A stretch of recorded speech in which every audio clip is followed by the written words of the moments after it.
Thank you so much, and thank you so much for having me. I hope I can say something that makes any sense to you guys.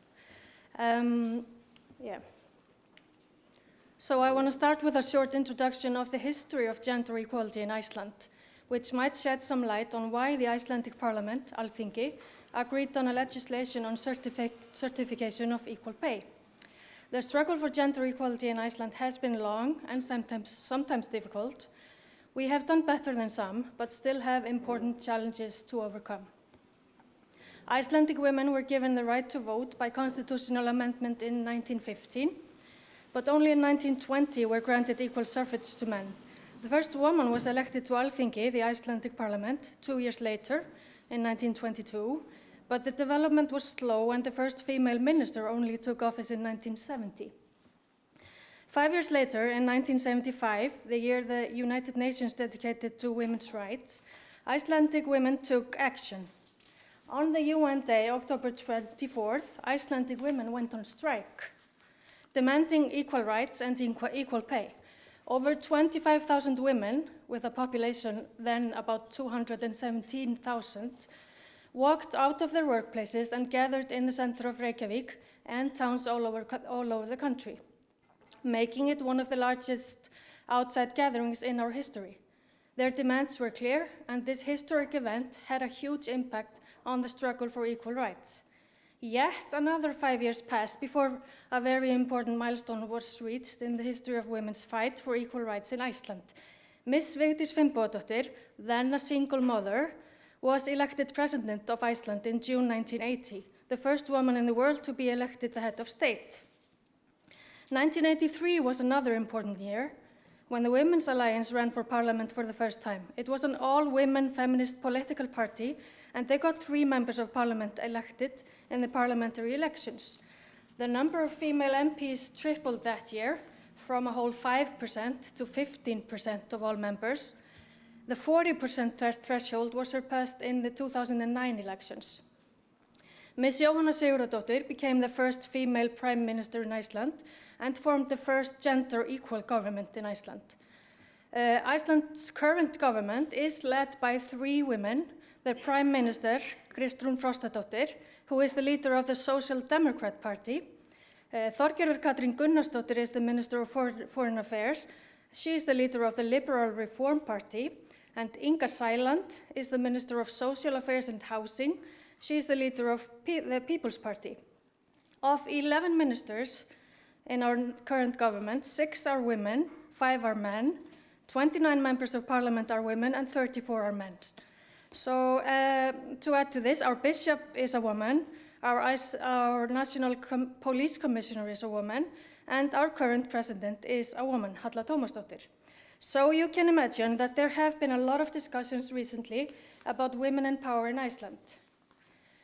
I would like to say, though, it is interesting to note that women in power in Iceland are either elected officials or public servants. This feminist power is not seen in the private sector or big businesses. The women's strike, this is a photo from 1975, has been repeated a few times since 1975. In 1985, 2005, 2010, 2016, 2018, and the last time was 2023, where another record was broken. It is estimated that over 100,000 people gathered in Reykjavik in 2023, and more all over the country, being the largest outside gathering in Icelandic history, or her story.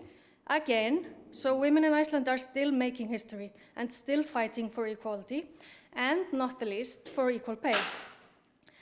And I'm guessing, though I don't know yet, there will be another big event this year on Women's Year, because the fight for equality is still ongoing, as we know. So, as we can see, many positive milestones have been reached in the past 100 years or so, but we still have important challenges to tackle and tasks to achieve.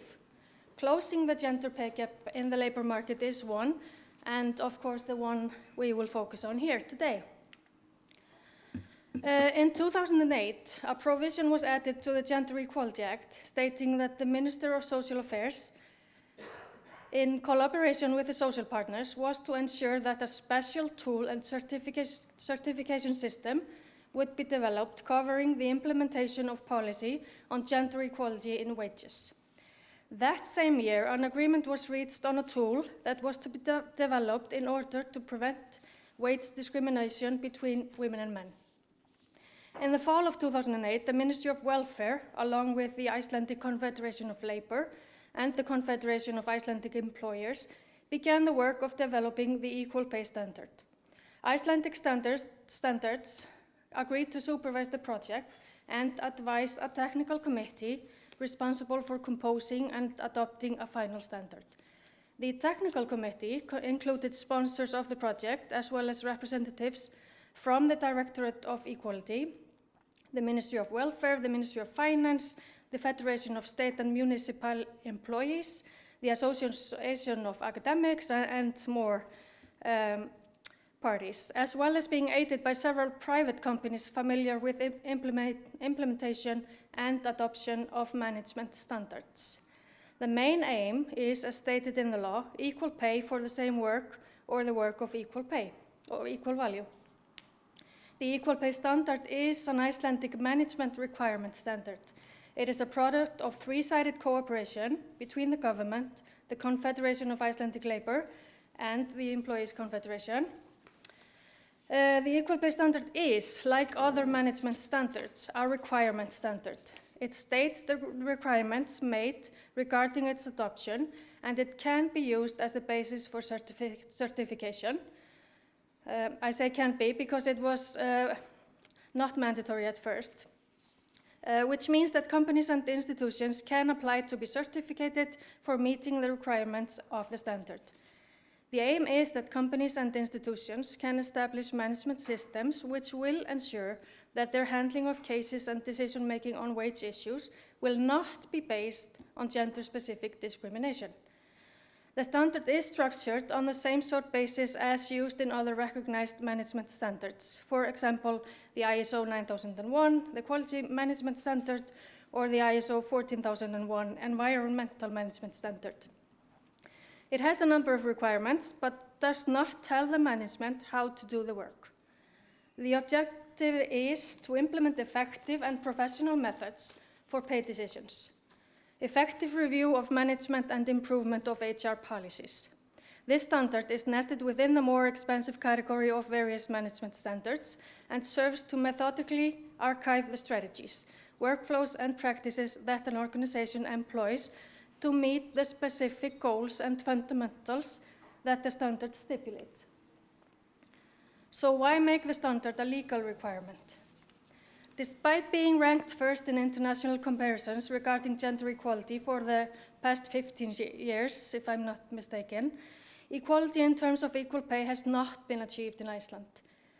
In 1961, in order to address the gender pay gap, Parliament approved a law on wage equity with the aim to bridge the gap by 1967. Very ambitious. This was the first legislation or act on equal pay. In crafting the equal pay standard, the technical committee universally believed it should be adopted voluntarily, especially by private companies. For businesses and organizations, the motivation would lie in showcasing transparency, aligning with core tenets of corporate social responsibility. By championing equal pay for equal work, firms would anchor themselves in fairness and justice, reflecting a deep-seated commitment to employee welfare. Such an approach not only would bolster a company's public image, but also cultivate a more inclusive and driven workforce, enhancing productivity and morale.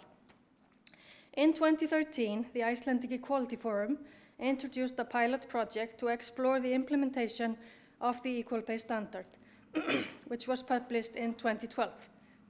And orchestrated by a joint task force from the government and labor market entities focusing on gender pay equality, the initiative was spearheaded by experts from the Ministry of Finance. They established a collaborative framework involving institutions, corporations, and municipalities. The project's goal was to evaluate the standard's practicality, its advantages, and potential obstacles. Initially, 11 government bodies, 2 municipalities, and 8 private entities showed interest, These groups convened routinely, overseen by the Ministry of Finance experts, who not only provided guidance during these sessions, but also conducted on-site visits. The experts presented the standards details to various stakeholders, including employers across different sectors. The collaborative approach enabled participants to share insights and benchmark their progress. During the pilot project's implementation, several challenges emerged. First, there were broader policy implementation issues reflecting how government introduced and managed work and introduction of the standard over time. Secondly, organizational constraints surfaced stemming from inherent limitations within institutions and companies expected to comply with the standard. These challenges, being somewhat interrelated, contributed to initial rollout delays after the acceptance of the law. In May 2015, a government-appointed Equal Pay Action Group unveiled findings of two significant research initiatives. One was Iceland's inaugural comprehensive study on the gender pay gap across the entire labor market. The other, a detailed report analyzing the roles of women and men in the workforce. The wage gap analysis, conducted by Statistics Iceland, spanned from 2008 to 2013 and drew from a vast database containing data on nearly 70,000 employees, which for Iceland is a lot. This study scrutinized wages in relation to factors such as gender, education, age, tenure, and job type. Through statistical analysis, the impact of each variable on wages was determined when all factors were considered. The research pinpointed a still persistent adjusted gender wage gap of 7.6% across the labor market for the period. Amid growing concerns, activists, educators, and the general public rallied against the enduring wage gaps. Recognizing both the economic and ethical ramifications, prominent labor unions and business leaders championed legislative reform. As these calls for change amplified, they caught the attention of the lawmakers, leading to spirited discussions in legislative chambers that mirrored the public's urgency. This collective push, in light of the findings, ultimately paved the way for legislative amendments mandating the adoption of equal pay standard into law. The social partners and the Directorate of Equality would oversee the compliance of companies and institutions with equal pay certification regulations. The social partners later realized they could not fulfill the monitoring or overseeing, so that is the sole responsibility of the Directorate of Equality. Should a company or organization fail to secure or renew their certification within the designated timeframe, the Directorate of Equality would mandate corrective measures within a specified period. Non-compliance could ultimately result in daily penalties until satisfactory action is taken. In order to facilitate this positive commitment of organizations to take up the equal pay standard, the equal pay symbol would be awarded by the Directorate of Equality to those fulfilling its requirements. You see the symbol here. Companies and organizations were then permitted to use the symbol in their promotional material, and most of them did for at least the first years. Political view at the time the standard was legalized was that it is necessary to secure equal pay for equal work through certification based on legislation. Implementing the standard would help employers to develop their salary systems according to the principle of equal pay for equal work and work of equal value, fulfilling the demands of international conventions and treaties. The politicians saw the advantages of the legislation as outweighing the argument that it would impose undue impediments. An argument was also used that good intentions can only take us so far. Requiring companies to truly implement their equal pay policies would be instrumental in eliminating the pay gap. The intention of the government to implement the equal pay standard through legislation was widely debated in Iceland, as you can imagine, which is, of course, a sign of healthy democracy and actually brings, I think it did bring the gender equality debate to mainstream politics and policy making, as opposed to on the margins where it often resides. Some of the criticism has been that it may eliminate the possibilities of rewarding individual traits or that it may prove too costly to companies. The equal pay standard does not curb opportunities for rewarding good performance. On the contrary, one could say it will allow companies to better assess their human resources. I will discuss the criticism further later in my talk.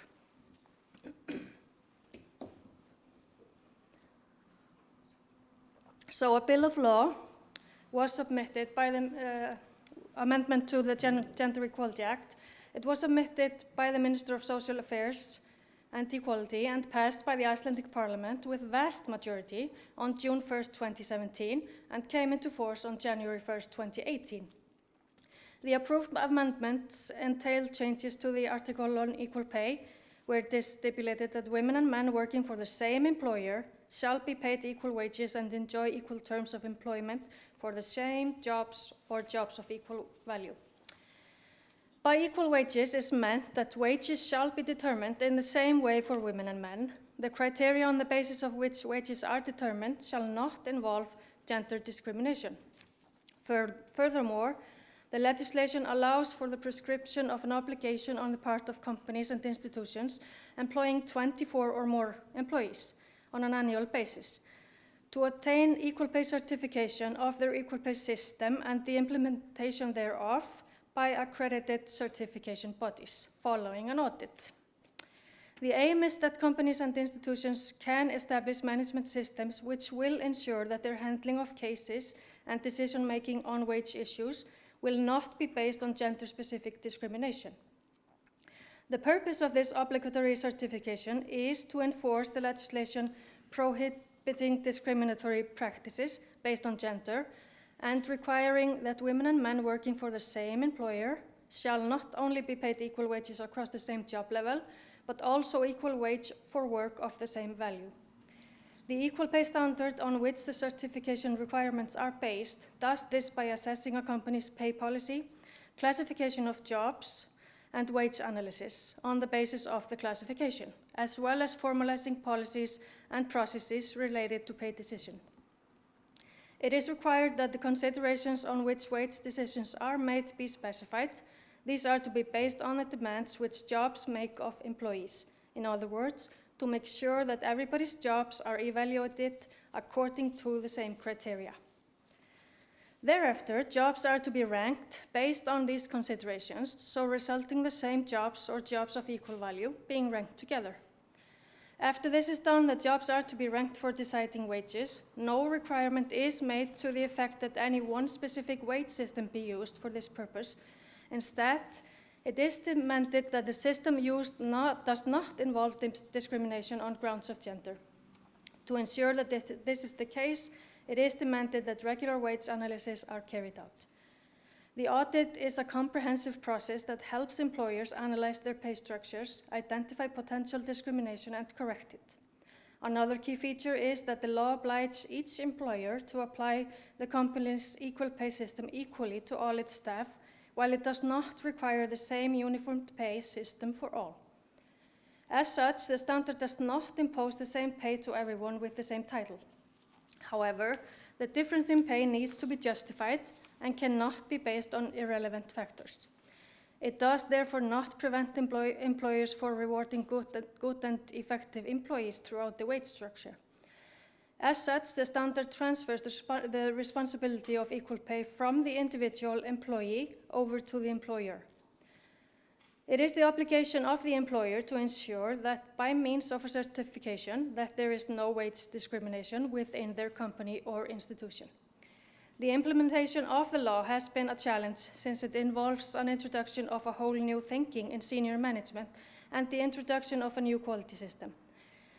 The experience has overall been positive. Employers who have been through the implementation say the work often brings forward hidden pay inequalities that often are based on deep-rooted gender segregation in our labor market and society.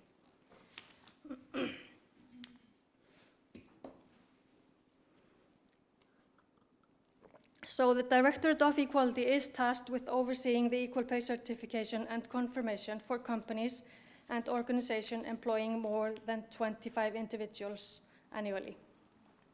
By obtaining either the equal pay certification or confirmation, I will discuss the confirmation a little bit later, entities demonstrate compliance with the equal pay standard. Initiated in 2017, the mandate for certification would apply to organizations with staff of 25 or more. Before initiating any implementation procedures, the organization must clearly define, endorse, and record the company's overarching equal pay policy. Additionally, the company is obligated to meet the mandate set out in Article 18 of the Gender Equality Act by establishing gender equality plans. Also imperative to conduct a minimum of one pay analysis, a thorough review of wages and additional benefits to determine the presence of any gender pay discrepancies within the company. Central to its objectives is the assurance of parity in compensation between women and men who are engaged in the roles of comparable significance and merit. The equal pay standard, emblematic of management standards at large, offers versatility in its application, catering to entities of varying scales and not limiting itself to those with gender balanced workforces. So the more recent introduction of the law number 150 from 2020, the Act on Equal Status and Equal Rights, irrespective of gender, has presented an alternative for organizations with 25 to 49 employees. They can now either pursue the equal pay standard and the certification process, which I have discussed, or they can seek equal pay confirmation as per Article 8 of the law. Here, the Directorate of Equality assesses data submitted by the company to ensure it aligns with the stipulated requirements and doesn't therefore maintain gender-based wage discriminations. So these smaller organizations do not have to go through the certification process. By December 31st, 2022, all companies employing 25 people or more were supposed to have either certification or confirmation in place. However, public entities and companies where the state holds a significant stake can only pursue equal pay certification. So they decided that public entities and public institutions would have to always go through the certification process. To streamline the process, the confirmation process, the Directorate of Equality offers a digital portal with a form that companies must complete. This form also provides insights into the preparatory measures required for either options. So we have the digital portal where they have to go through a checklist, do they have this and this and that, in order to, before they can send in their information. The equal pay standard requires organizations to classify jobs according to the specified criteria, such as responsibilities, stress, and other job-related demands placed on an employee, as we saw in the LOGIP introduction. This ensures that jobs of similar or equivalent value are grouped together. One prevalent technique is a paired comparison, where each job is compared with every other job and ranked and based on their relative value. Another approach involves scoring jobs based on specific criteria. First, overarching criteria applicable to all jobs that are established, such as competence, responsibility, stress, and so forth. For each of those, 2 to 4 sub-criteria are then usually chosen. And while there is no rigid structure for this approach, the selected criteria should genuinely represent a job's demands. Each criterion is assigned a weight, and the number of levels required for each sub-criterion is determined. It's also vital to establish objective evaluation to an employee's unique skills. However, this doesn't imply a fixed salary figure. So once classified, jobs are then arranged by pay, with the employer deciding on the appropriate pay structure system. So since the beginning of 2020, the Directorate of Equality has formally regularly monitored that the companies and institutions that must obtain equal pay certification or confirmation are informed about the legal obligation and fulfill it within a deadline. During the discussion of the General and Educational Committee in the Parliament regarding the changes to the Act, it was emphasized that proportionality must be observed in applying daily fines. The Directorate of Equality therefore gave the parties some leeway in their work. I think we are still giving them a lot of leeway because we rarely use the daily fines. We always, if they're working on it, they get a, yeah, we leave them alone for a bit.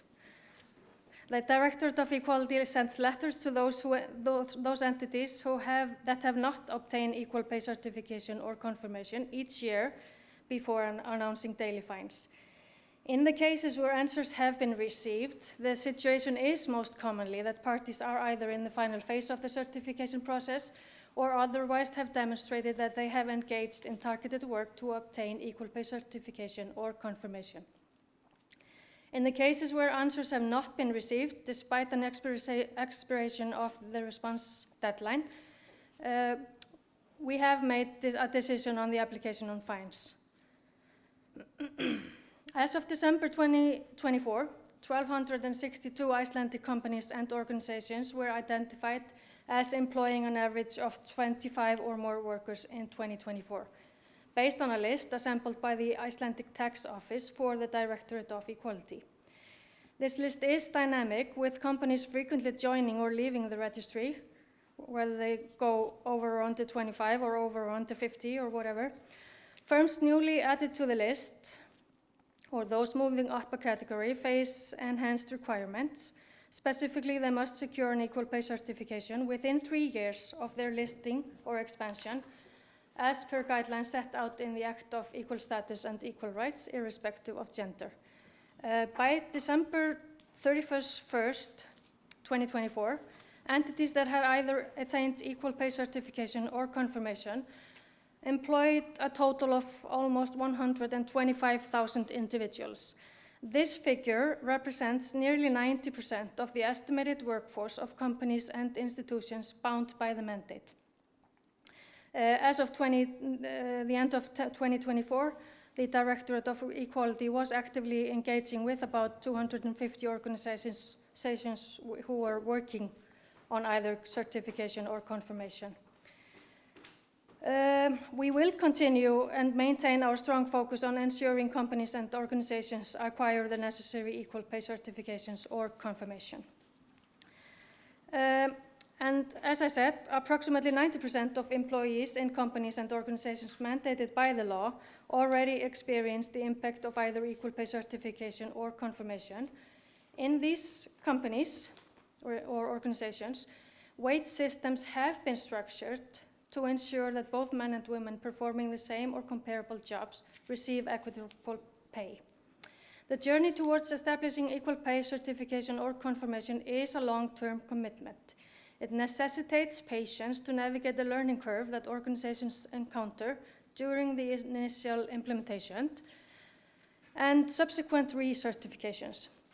The Directorate of Equality anticipates a timeline of roughly 6 to 9 years in each organization, or 2 to 3 equal pay certification cycles, before these measures become discernibly influential in broader wage studies in a manner consistent with the established objectives. So the initial reception of the equal pay standard after its 2012 publication in Iceland largely stemmed from its originally optional nature, as is most often the case for management standards.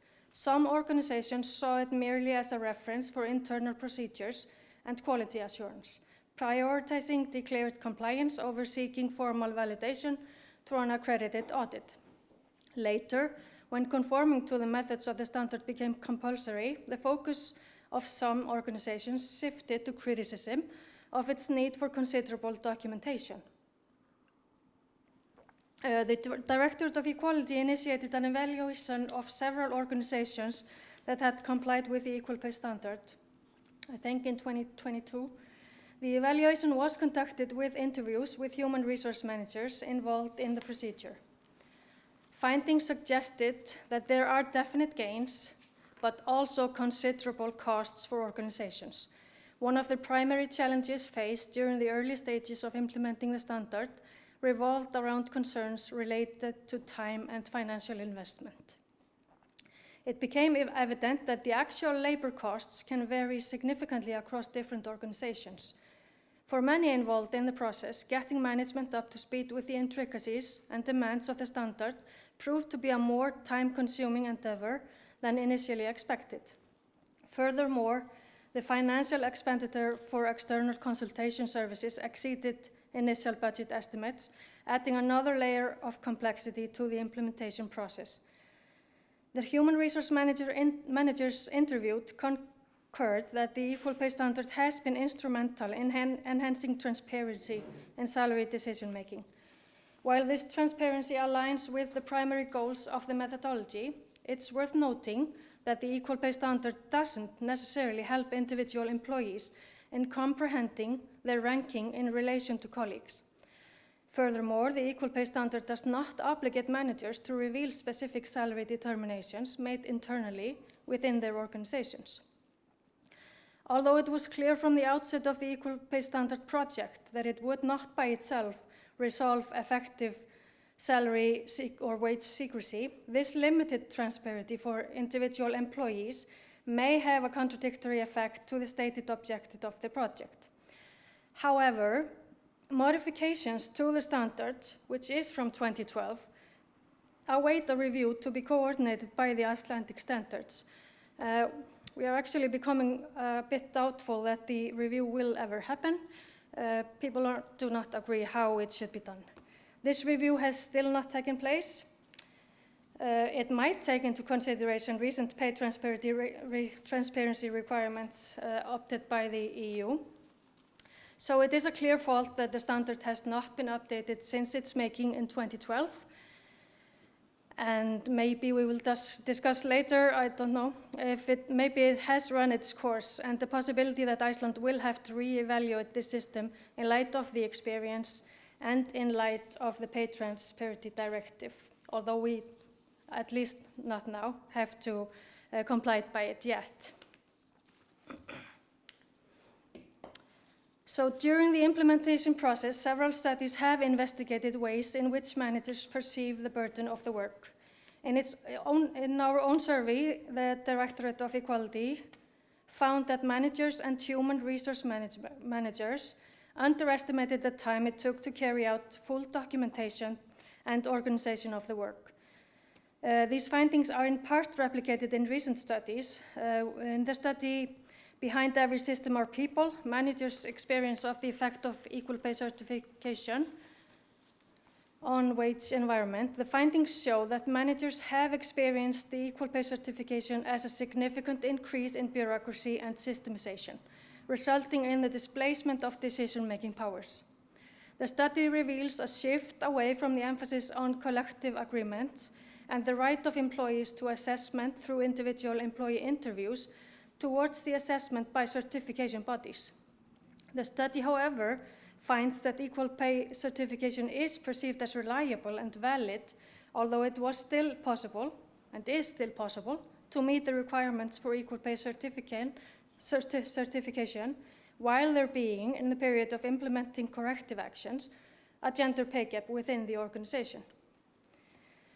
In another study, the implementation of equal pay systems in organizations, the findings show that organizations that had already put in place quality standards, for example, other ISO standards, had a clear advantage to others that had not. Relying on interviews with managers, the study finds that managers underestimate the time it takes to carry out job categorization according to the provisions of the standard.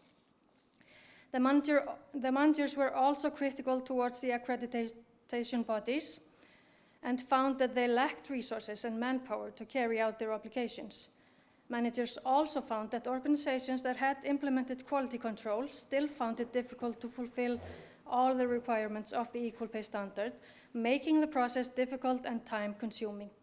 The study also suggests that if the process is not carried out with the full backing of top management and the active involvement of human resource managers, the benefits of acquiring equal pay certification would not result in equal pay. In another study published in 2020, Equal Pay Work of Equal Value, It is suggested that the implementation of the Icelandic equal pay standard represents an opportunity to investigate the effects of a supportive institutional system with a transparent overview of how jobs are evaluated. The study highlights the difficulty when confronted with two ways of addressing equal pay. First, by designing an administrative tool without the interference of societal value systems in the job evaluation process. Secondly, addressing equal pay as a result of social systems that have typically undervalued women's jobs. In the study, interviewees expressed worries about a potential tension between the equal pay standard and collective bargaining in Iceland. The study concluded that special attention should be given to the possibility that accreditation would not uncover if employers justify an unfair difference in pay through the process of assigning value to work that could still be based on gender discrimination. So moving forward, the goals set by the initial legislation were to firstly establish and maintain that people working the same or equally valuable jobs for the same employer would enjoy the same pay. Secondly, contribute to making the gender pay gap a thing of the past. There is every chance that the first goal, which pertains to the same or equally valuable jobs at the same employer, will be achieved because of the implementation of equal pay certification or equal pay confirmation. However, it may take time, as companies and institutions can obtain certification even though there is a gender wage gap, if the certification body has approved a plan for corrective action. This effect will therefore not be fully visible until this period for corrective actions has passed. Research into existing gender wage gaps must take that into consideration. Whether the gender pay gap in a society as a whole will be a thing of the past is another matter. Presumably, the effects of equal pay certification and equal pay confirmation will eventually influence equal wages in the entire labor market. It is a long-term strategy. However, it should not be forgotten that the current legislation does not cover companies with fewer than 25 employees. It must also be taken into consideration that the Icelandic labor market is extremely gender segregated, and studies have repeatedly shown that one of the main causal factors in gender-related wage gaps is the gender division of jobs. A large number of salary surveys and studies of gender-based wage discrimination have been carried out in Iceland. Recent survey findings show that the wage gap between men and women has narrowed in recent years, and this applies to income from work, the unadjusted wage gap, and the adjusted wage gap. A report by Statistics Iceland found that women typically had 3.6% lower wages than men in 2023, while the difference was 4.4% in 2019 and 6.2% in 2010, according to the adjusted wage gap. The unadjusted wage gap was 9.3% in 2023, compared to 13.9% in 2019. And looking at income from work, which does not consider factors that can explain different income levels, such as working hours and type of employment, women typically had 32.9% lower income than men in 2010, 25.5% in 2019, and 21.9% in 2023. I don't know about you, but I think it's going slow. The labor market's gender division can be categorized in two distinct ways: horizontal and vertical gender segregation in the labor market. Horizontal segregation refers to the distinct professions typically pursued by women and men, highlighting noticeable gender-based separation between job types. On the other hand, vertical segregation indicates that the roles men and women usually occupy within a profession or position. The concentration of women and men in different grades, levels of responsibility, or positions, with men often finding themselves higher up the hierarchy or power ladder compared to women. Challenges identified for closing the gender pay gap include the persistence of a gender-segregated labor market, women's disproportional share in household labor, women's participation in managing corporations and institutions, including the issue of women's inclusion on the boards of companies.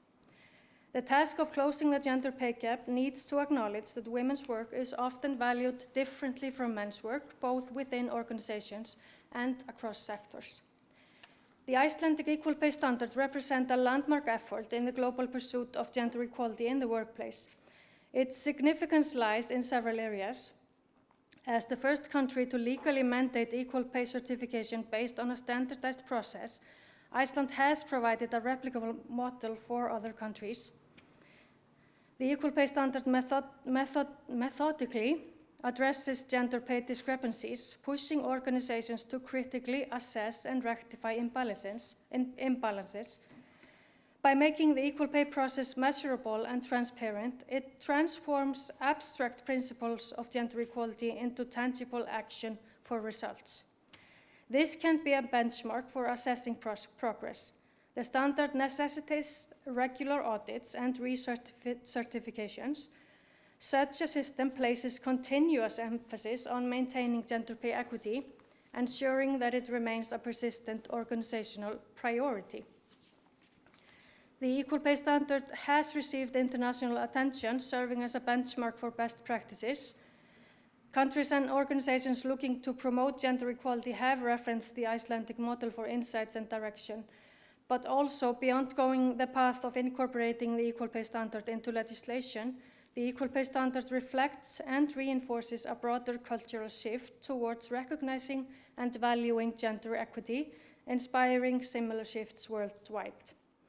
In essence, the Icelandic equal pay standard underscores the potential of policy-driven initiatives in achieving tangible progress in the global fight for the gender equality in the workplace. It is important that certification bodies are given the opportunity of full accreditation as auditors of the equal pay standard. We still do not have a formal accreditation for certification body to verify or certify the standard. According to the amendments to the regulations made in 2018, the Directorate of Equality grants certification bodies a temporary work permit for 12 months. And according to changes made in 2019, the Directorate is also authorized to extend the period of temporary work permit up to 6 months. Well, it's 2025 now, and we are still just extending their work permits without a formal accreditation process for the certification bodies. The Directorate of Equality has repeatedly drawn attention to this, and the fact that certification bodies have called for uniform standards of accreditation, this has still not been implemented. Before the introduction of the equal pay standard into law, much of gender equality work in companies and organizations has been done through gender equality plans and gender mainstreaming. The Directorate of Equality has, since it was established in the year 2000, gained unique insight into how organizations fulfill their duty in this regard. The equal pay standard has brought a new way of working towards closing the gender pay gap. It has been the experience that this process, the preparation and ultimately the accreditation, has led to increased quality and monitoring of gender equality work. The requirement of having a gender equality plan in place before beginning the work has, in some instances at least, increased managers' understanding of how gender equality work is intertwined with most, if not all, aspects of organizational development. The ideas that have been put forward to explain the gender wage gap, some of which discussed here, apply in Iceland just as they do in other countries. A century has passed since Iceland began the fight for equal pay between men and women. Much has been achieved in the fight for gender equality, and education about the issue has significantly increased. Despite these advancements, achieving equality in terms of gender still has a long way to go. And whatever the future holds, the equal pay standard and equal pay confirmation has definitely prepared Iceland for EU's Pay Transparency Directive. Of course, we are not a member of the EU, but we are expecting that it is deemed an EEA directive, so we think we will probably have to fulfill it. But we do believe that Iceland already fulfills the biggest part of it. I don't know if I should say this, but I think the part we probably do not fill is maybe the transparency itself. Salary decisions have always been untransparent and prone to secrecy in Iceland. Icelandic companies are now nervous about having to reveal salary decisions even when advertising a job. So we'll see what happens. But just to maybe finish with, there's a loud discussion in Iceland right now on the real impact or the real results of the equal pay standard. People are declaring that companies that have fulfilled the standard and certification do not have more equal pay or less gender wage gap than companies that do not. I'm not sure that's correct, but I can also be honest and say that we don't know if the gender wage gap going down is a direct cause of the equal pay standard or just society. So that's all for me for now.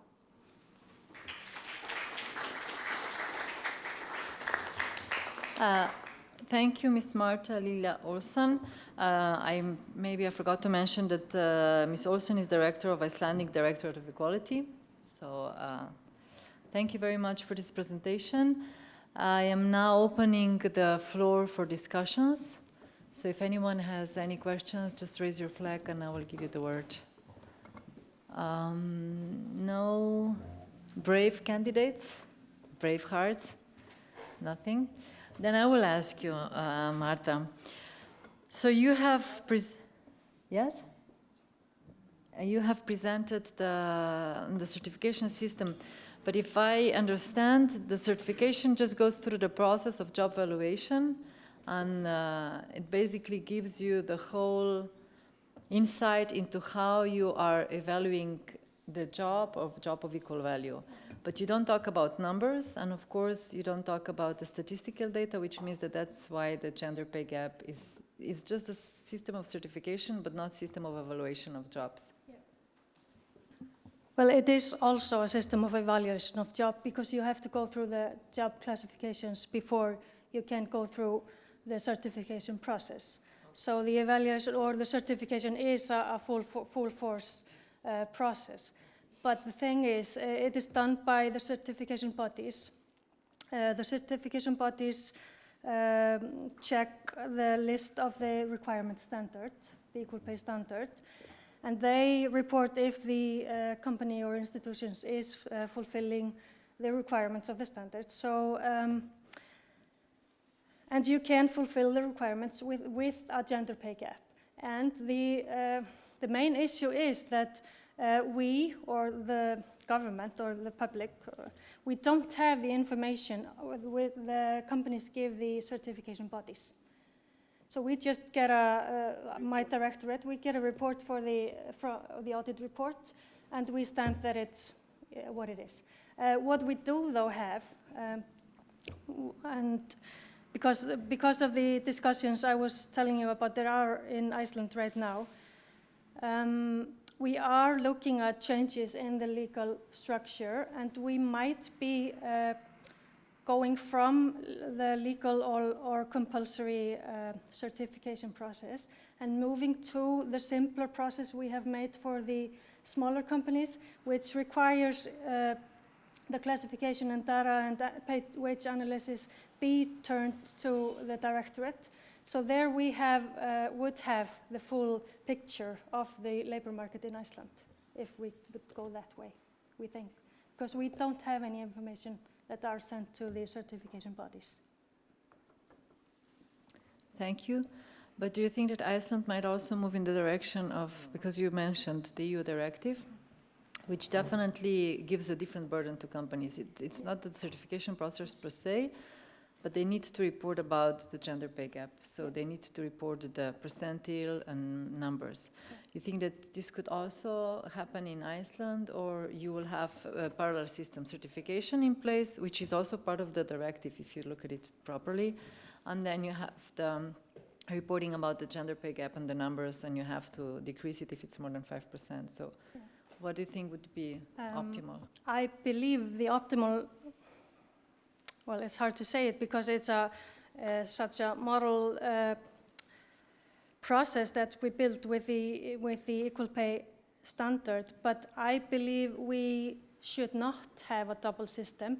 I think we will have to fulfill the directive in the end, maybe a little bit later than the EU members, but I think the European Economic Area will decide to implement it. So that's our next step. We're a couple of years behind you guys with the directive, but I think that is our next step to adjust our legal framework or adjust, read it together. And I think the transparency prescribed in the directive is what Iceland needs to get further to the next step. I agree.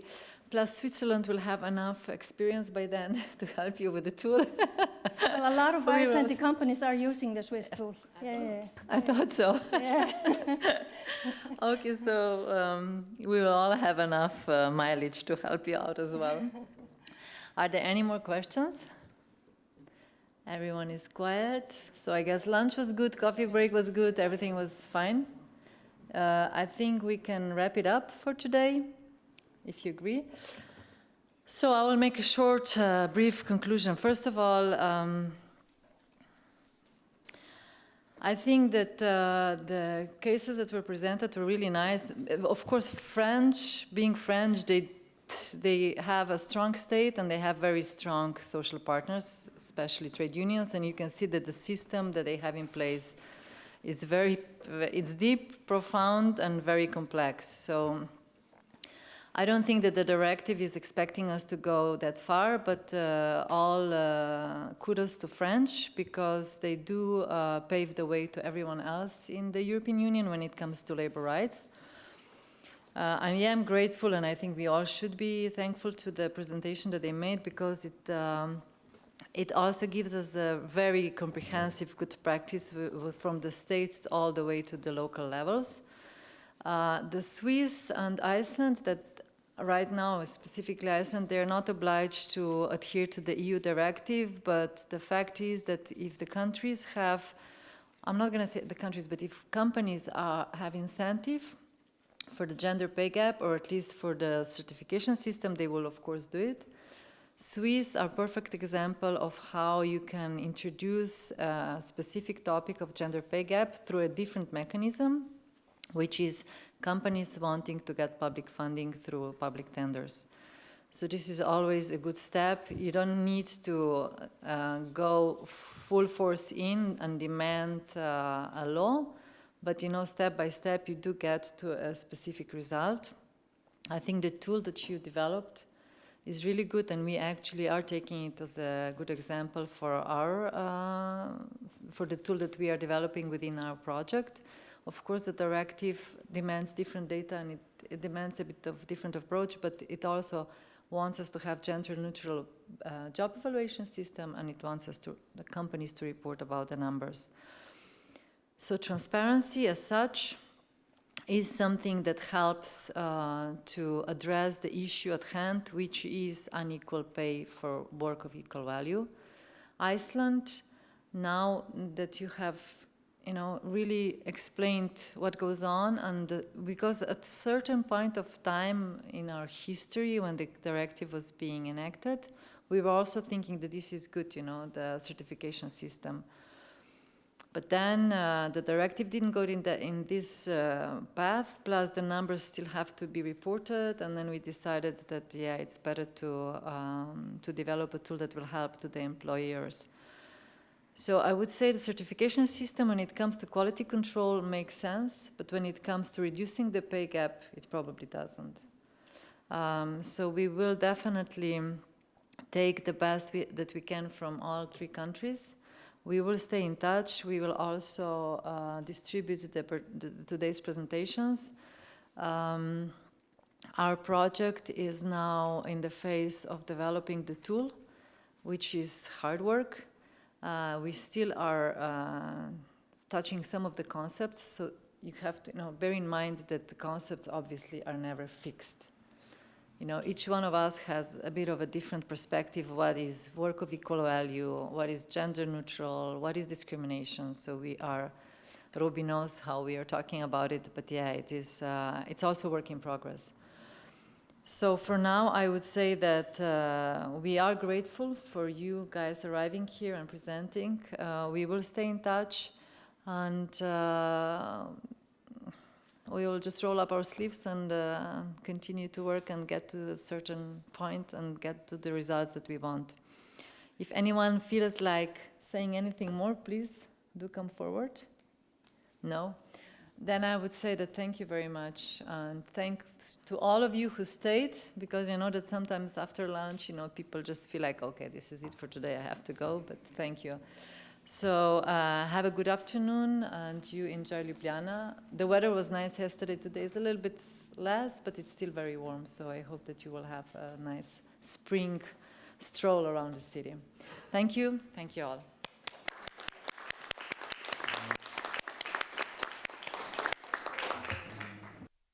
And this is it, you're free to go. Thanks.